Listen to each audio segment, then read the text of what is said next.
The number looked clean. The answer looked obvious. You said yes. You'd done the work. You weren't guessing. I'll show you where the question disappeared. You stopped looking. You'd already stopped asking. And that decision cost me 2 years I didn't get back. Already gone. I've been inside these decisions at every level. I know what they look like from the inside. You stop asking new questions. That's when it closes. Because thorough preparation feels indistinguishable from clarity, and they're not the same thing. You didn't rush. You decided. The decision was made. Everything after was noise. I watched a senior executive make a move I recognised immediately. He'd been offered a role, bigger title, bigger platform, a significant step up. The kind of offer that looks unambiguous from the outside. And he took it in 48 hours. Not impulsiveness. He'd been positioning for that move for 3 years. He knew the organisation, he knew the sector. He'd thought about it longer than most people think about anything. What he hadn't done was ask why it was available. The role was available because the last 2 people in it had left inside 18 months. The organisation had a board-level conflict that wasn't visible from outside. The platform he'd been promised was already politically compromised. None of that was hidden. He just hadn't looked. Because he already knew the answer. You call someone you trust, they hesitate. 3 years of positioning, 18 months of damage. This isn't a careless mistake, and he didn't move too fast. He stopped questioning. Thoroughness can become a trap. This is what it looked like. I made a version of this decision myself. There was a commercial opportunity, a partnership that looked clean. Aligned incentives, credible people, a market I understood. I'd assessed it carefully. I knew the risks, and I had answers to every question I thought to ask. I committed. I'd confused the absence of obvious objections with the presence of real clarity, and the partnership unwound inside a year. And that's when it becomes hard to see, because it doesn't feel like overconfidence, it feels earned. That's the problem. The expensive part wasn't the decision, it was that I'd done enough thinking to stop doing any more. And that's still not the most expensive version of certainty. January 2000, AOL merged with Time Warner, $350 billion, the largest corporate merger in history. The logic was coherent. Everyone in the room understood the rationale. They had time, they had data, they had advisors. And every piece of information they needed to slow down, they had already decided not to listen to, because the deal made sense. And when something makes sense to enough people in the room, it stops being questioned. It starts being agreed. AOL stock was at its peak. The window felt narrow. The opportunity felt obvious. And when an opportunity feels obvious to a room full of intelligent people, the pressure to move overrides the discipline to wait. 9 months later, the dot-com bubble collapsed. AOL's valuation cratered.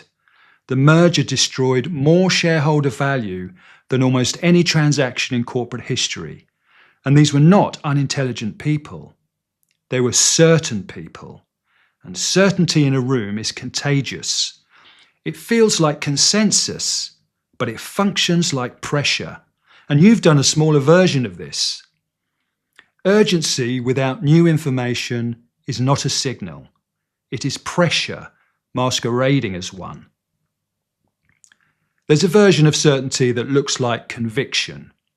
I was inside a business that was right about everything except when. The thesis was real. Regulatory pressure was forcing banks to hand off a specific compliance function. The direction was clear. Early conversations were positive. Pilot agreements were signed. We'd done the work. We weren't guessing, and we committed fully. A complete solution built. Senior staff hired early. Cost base locked in against a rollout we'd concluded was imminent. Q2, board meeting, pipeline review, 1 slide with 1 column. average sales cycle, previous quarter, 9 months.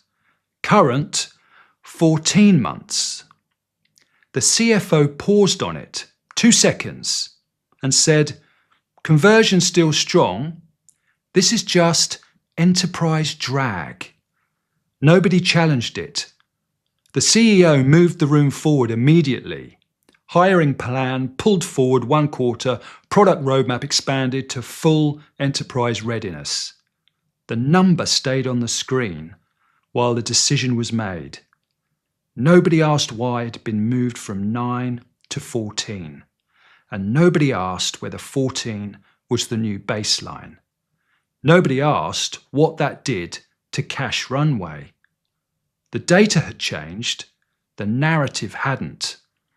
And from that moment, every delay became confirmation.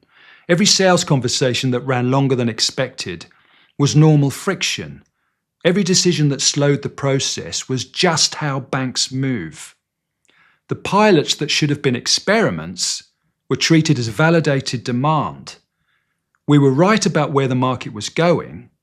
We were wrong about when it would pay. The damage came from acting as if those two things were the same. The market moved 3 years later. Competitors who entered after us built leaner, sold into a now-ready market, and won quickly. And we ran out of capital before the shift materialized.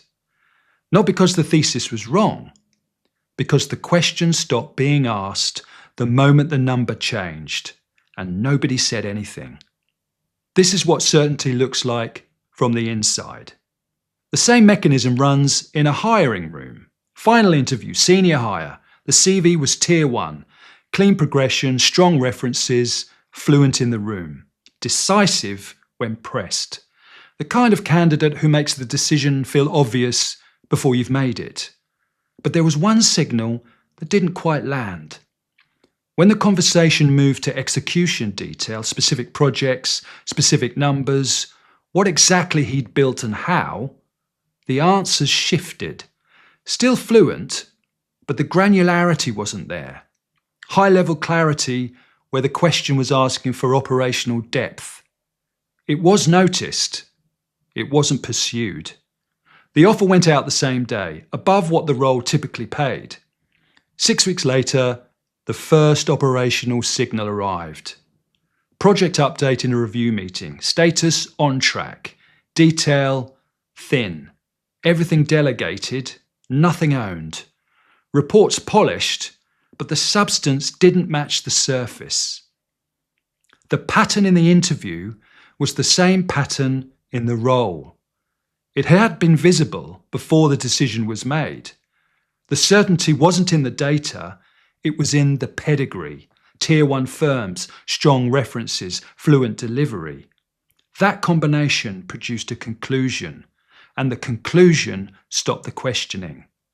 The anomaly appeared, it was acknowledged, but the decision proceeded as if it hadn't.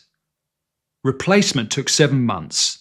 The direct cost was recoverable, the time wasn't.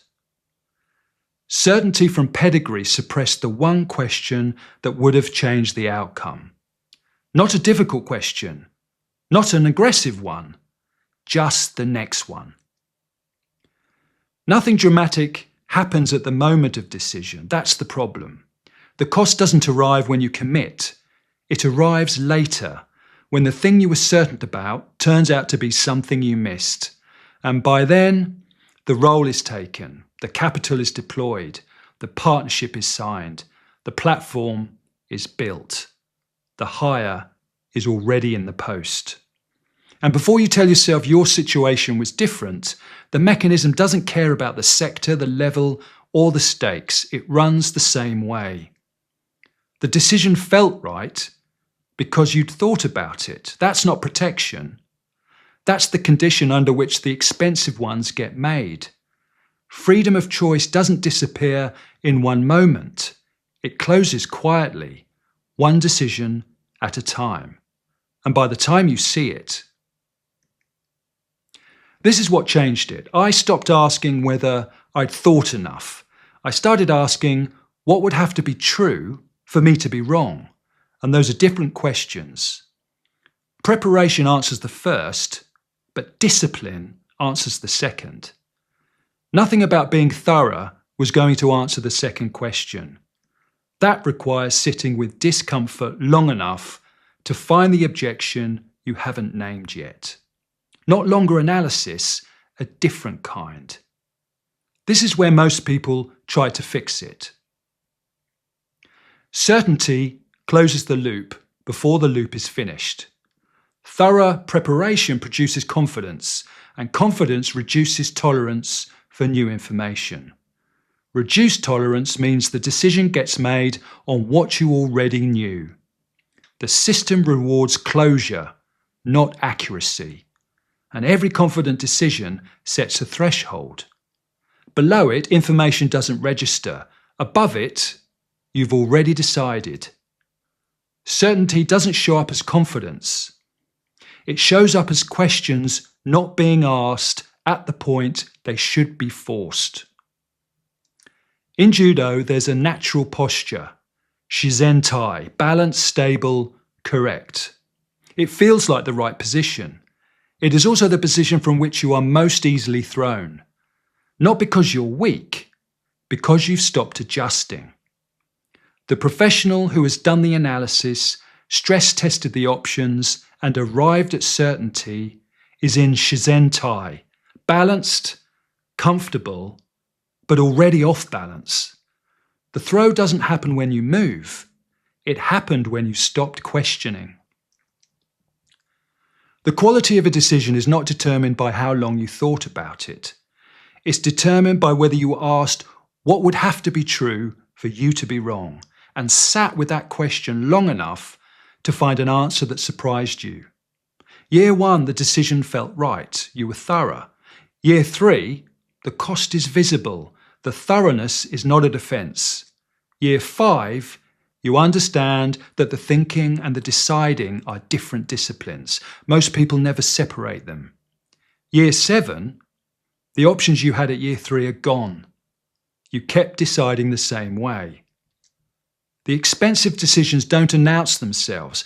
They feel like conclusions. And that's not a failure of intelligence. It's what intelligence does when it mistakes confidence for clarity. 6 months from now, this will be obvious. The most expensive decisions don't feel like mistakes. That's the point.